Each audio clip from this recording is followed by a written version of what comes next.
Yes, thank you so much for having me, guys. Thank you, Ben, Carol, for this opportunity. I hope obviously everybody's being safe and hopefully taking care of yourself and your family, which is obviously first. My name again is Justo Villalobos. I'm with Buildward Strategies. I'm the president and CEO. We're actually a financial service business, but we specialize in credit restoration. So, as a matter of fact, a few things have obviously changed given our business practice, just given the fact that we're non essentials and we unfortunately had to close our office. One of the things that we thrive through, though, which is something that we've always been trying to kind of go virtual, going, paperless. So things have kind of like played to our favor to an extent. First off, we do service the entire United States. A lot of our clients right now, and a few questions that you guys had that I saw on the questionnaire, the client retention has been phenomenal. Given the concerns that we've obviously had from certain clients, but our main objective and goal, especially working with Signature here, it's getting the client to focus back on the actual goals because this is literally a temporary situation. So a lot of the time, especially when I talk to a customer, the first thing obviously we want to be considerate of their financial situation. We offer clients a free credit evaluation. Through the evaluation, since we do service the entire U.S., we don't necessarily have to do the evaluation face to face. We could do now in this particular case, so the ones that feel comfortable, we could do the Zoom. I actually have a way basically that we could do it over the phone without having to do the Zoom meeting as well. And basically we offer clients a three-phase process. So where we go ahead and obtain a copy of their credit report, we analyze it either over the phone. The client could go ahead and obtain a copy of their own credit report. We could either go ahead and facilitate that for the client as well, retrieve one without hurting their credit. We review their credit and we go over the entire process with regards to our three-phase process where we help clients to restore their credit. We explain to them that right now, and thank God, the agencies are still operational. The creditors are still operational. So through the process of the credit repair process, when we're looking to go ahead and initiate a dispute, that's still full go. So that hasn't stopped. As a matter of fact, I look closely with regards to like either legislation and changes and rules and regulations. And not only that, also with the post office, because right now, the way that we dispute, we do everything via mail. So we do certified mail and return receipt. We do certified letters. We do send letters over to the bureaus and to the creditors. We dispute all the negative accounts for the client. So when we sit down with someone, we're literally going over a comprehensive evaluation. When it comes to a brand new customer, when it comes to an existing client, it's client retention right now, doing the best thing that we can for our customer. If it's necessary, if we've heard of a client, losing their job, we're very considerate as a business. I take pride in what I do, and I've kind of, in a sense, prepared myself as a business financially. It's detrimental for me to go ahead and have to close down. I have 4 offices here in South Florida. All of them are obviously closed, but either way, we've kind of prepared financially for this. We talk to people about business lines of credits, managing debt. One of the things that differentiates us now as a business when we talk about credit repair, we're not only focused on the credit repair aspect of it, but also helping the client to budget themselves, especially through this situation that people are going through right now.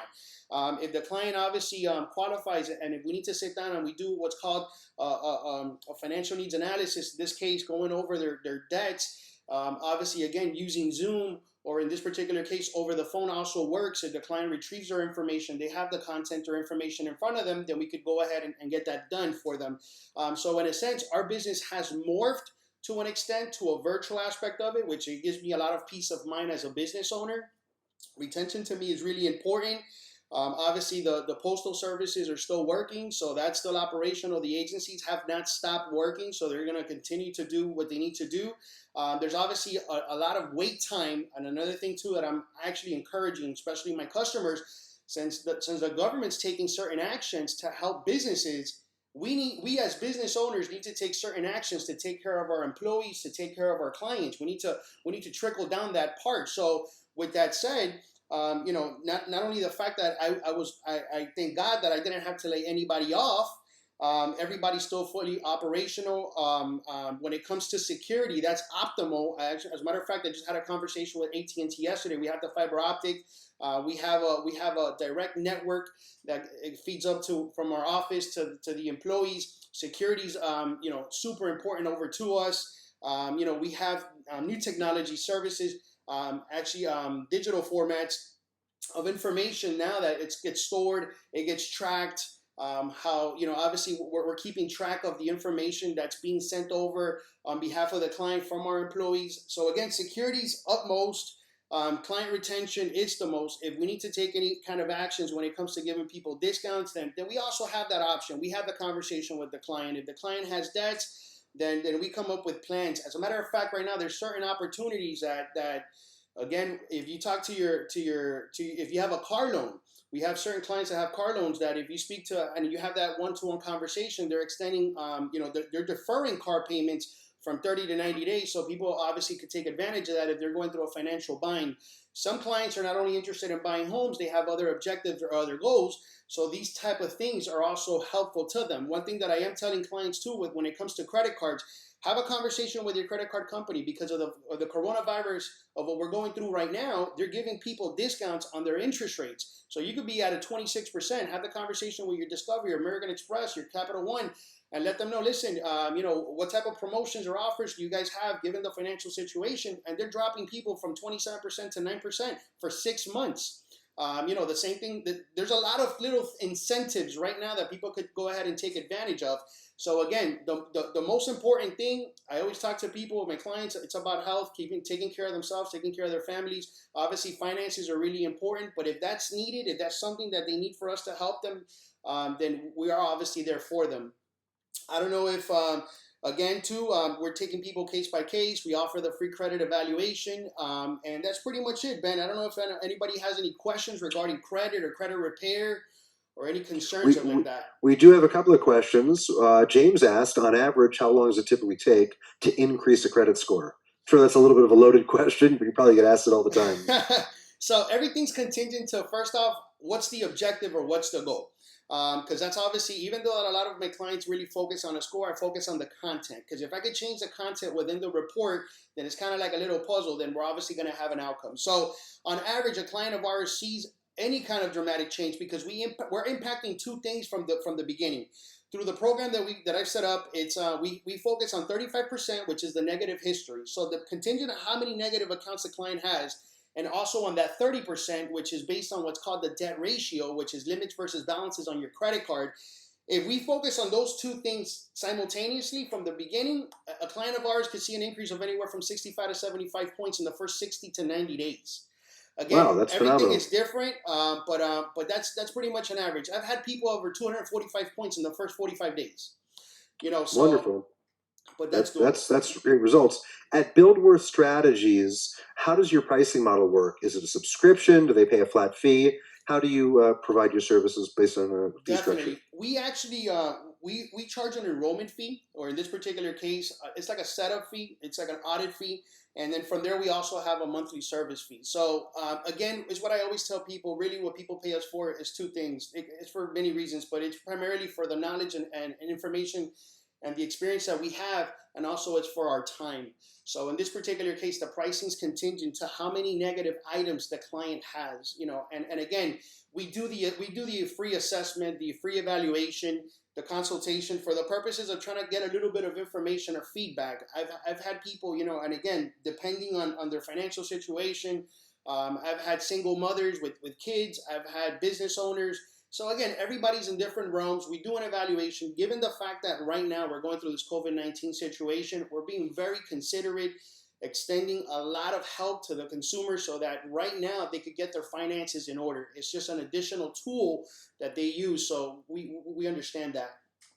Excellent. Alexandria asked everyone how long it typically takes for a creditor to report a new authorized user on the next person's report. So I guess you've got a husband that has a credit card and he adds his wife. How long does it usually take for the creditors to update, I guess, the wife's account to indicate she's an authorized user now? Definitely. By law, we have to give them 90 days. Now, this is one thing that I always encourage people when you're doing this authorized user. And again, every creditor works different. Some of them might just ask you for your name and last name. Some of them might ask you for your name, your social, date of birth, and you want to have all four things in order. You want to have your first and last name, you want to have your date of birth, you want to have your address, and you want to have your social. So sometimes, in order for you to land that account as fast as possible, If you need to escalate it to, if you're talking to a rep and the rep's like, oh, we don't need that information, let them know, listen, I've done this in the past with other creditors and it's taken up to 90 days. I know it could take up to 90 days.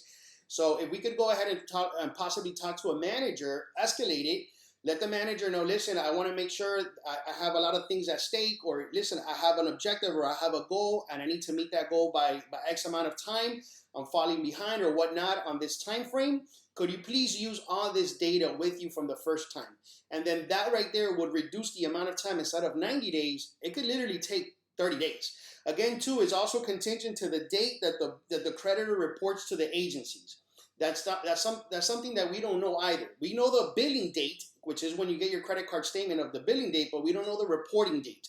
So also depending, if they already reported all their accounts on the 15th and you're calling on the 21st, don't expect that that's going to probably be on the 15th, of so on and so forth. So the only way to find out the reporting date is by contacting the creditor. When do you guys report this information? And again, if you gathered compiled all that data, then you should have a home run from the beginning. But by law, it's 90 days.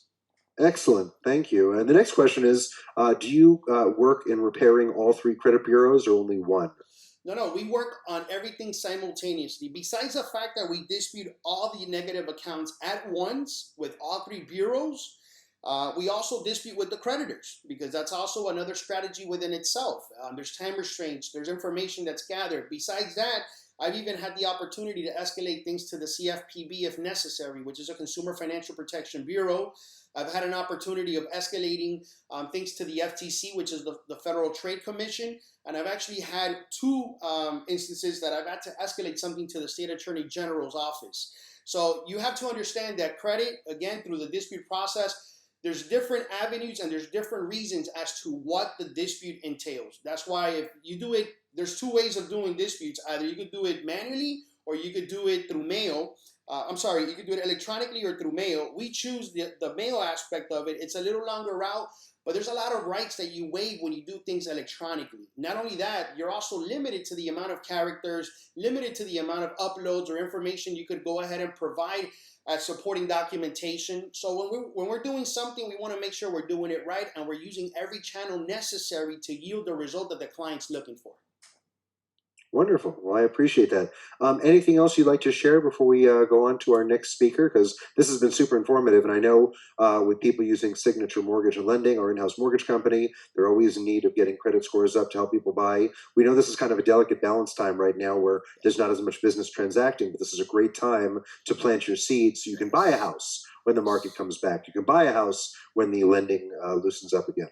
Absolutely. Any last minute thoughts you want to share with us? No, at the end, it's one thing that I'm constantly talking about is this is going to pass.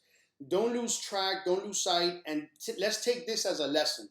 You know what? For the ones that maybe we didn't plan accordingly or we didn't have our finances in order, let's take this as a lesson so that guess what? Going in the future, we're better prepared. It's all about preparation. And credit repair, unfortunately, is not one thing that from one day to the next. It does take time. So for you guys out there, we are offering a free credit consultation with the client. We are being considerate of their finances and stuff like that. So however we could be of service to you and your client, we're here to help. So thank you so much. Justo, this was awesome. You are a rock star. Thank you so much. Round of applause for Justo, everybody. Thank you. I appreciate it. Thank you so much. This is very informative. More information can be found on Justo, signatureflorida.com/vendors, and you get all of Justo's contact information there. I really appreciate it. This is great knowledge for all of us. Thank you so much.